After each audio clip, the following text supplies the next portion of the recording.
क्या आपने कभी सोचा है, सभ्यताएं कभी पूरी तरह से गायब नहीं होती, वो बस अपना रूप बदल लेती हैं।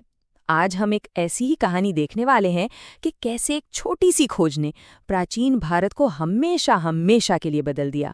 जी हाँ, ये कहानी है वैदिक युग की।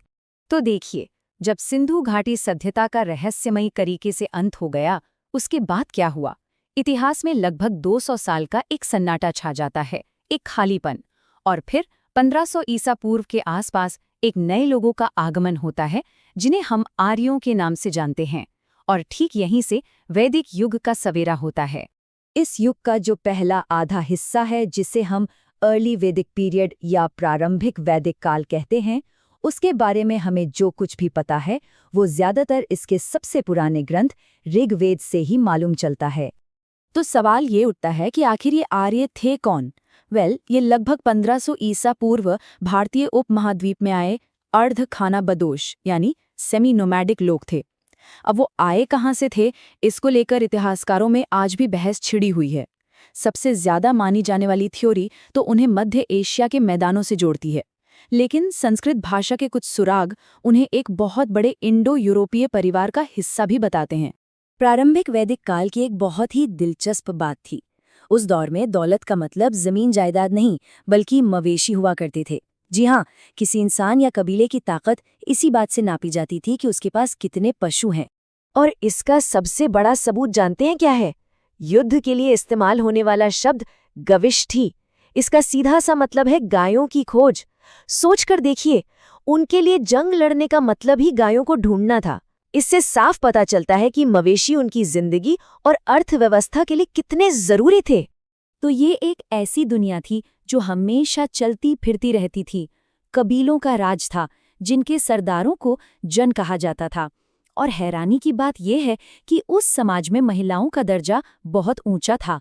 उन्हें शिक्षा का अधिकार था, सभाओं में हिस्सा लेने का हक था, और यहाँ तक कि अपना जीवन साथी खुद चुनने की भी आज़ादी थी। लेकिन आखिर ऐसी कौन सी एक खोज हो सकती है जो खानाबदोशों के इस समाज को राज्यों और साम्राज्यों की दुनिया में बदल दे?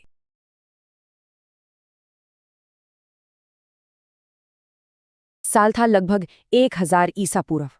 प्राचीन इतिहास के सबसे बड़े मोड़ में से एक आया। एक ऐसी खोज हुई जिसने सब कुछ बदल कर रख दिया। और वो खोज थी लोहा। लोहा कोई मामूली चीज नहीं थी, ये एक असली गेम चेंजर था।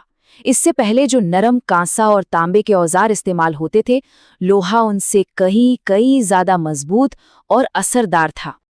देखिए, लोहे की कुल्हाड़ियां इतनी ताकतवर थीं कि उनसे गंगा के मैदान के घने और सख्त लकड़ी वाले जंगलों को साफ किया जा सकता था। फिर लोहे के हल इस नई साफ की हुई जमीन की कठोर उपजाऊ मिट्टी को खेती के लिए तैयार कर सकते थे। और इसका नतीजा, पशुपालन से खेती की ओर एक बहुत बड़ा बदलाव आया। और इस लौह क्रांति का जो असर हुआ वो था एक पूरी तरह से बदला हुआ समाज। इसने उत्तर वैदिक काल यानी लेटर वैदिक पीरियड की शुरुआत की, जो अपने पहले के दौर से बिल्कुल अलग था। इस बड़ी बदलाव को यहाँ देखिए। अर्थव्यवस्था पशुपालन से बदलकर खेती पर आधारित हो गई, यानी अब जमीन ही असली दौलत थी। राजनीति कबीलाई सरदारी, जिसे जन कहते थे, से बदलकर क्षेत्रीय राज्यों यानी जनपद में तब्दील हो गई। और जो समाज पहले घुमंतू था, अब एक जगह बस गया, और उसमें वर्ण व्यवस्था जैसी ऊंच नीच आ गई। जैसे ही खेती ने भूमि को सबसे जरूरी चीज बना दिया, लोग एक खास इलाके से बंध गए। और इसी ने पहले राज्यों और साम्राज्यों को जन्म दिया। जैसे कुरु जनजाति ने कुरुक्षेत्र राज्य की स्थापना की, यानी कबीले ने अब क्षेत्र को रास्ता दे दिया था। और जैसे जैसे समाज एक जगह बसता गया और ज्यादा जटिल होता गया, कामों के बंटवारे के लिए एक सख्त सामाजिक ढांचा सामने आया। यही वर्ण व्यवस्था की शुरुआत थी, जिसने समाज को 4 हिस्सों में बांट दिया: ब्राह्मण, क्षत्रिय, वैश्य और शूद्र। लेकिन इस नए ढांचे का एक दुखद नतीजा भी निकला। राज्यों के बनने और सामाजिक भूमिकाओं के तय हो जाने के साथ महिलाओं ने वो कई अधिकार और आज़ादी खो दी जो उन्हें पहले के घुमंतू दौर में मिली हुई थीं।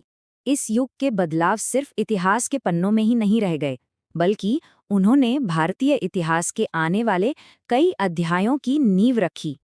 आसान शब्दों में कहें तो लोहे की वजह से पशुपालन वाले समाज का खेती वाले समाज में जो ये बदलाव आया, उसने ही आने वाले महान साम्राज्यों और प्रमुख धर्मों के लिए सामाजिक, राजनीतिक और धार्मिक जमीन तैयार की।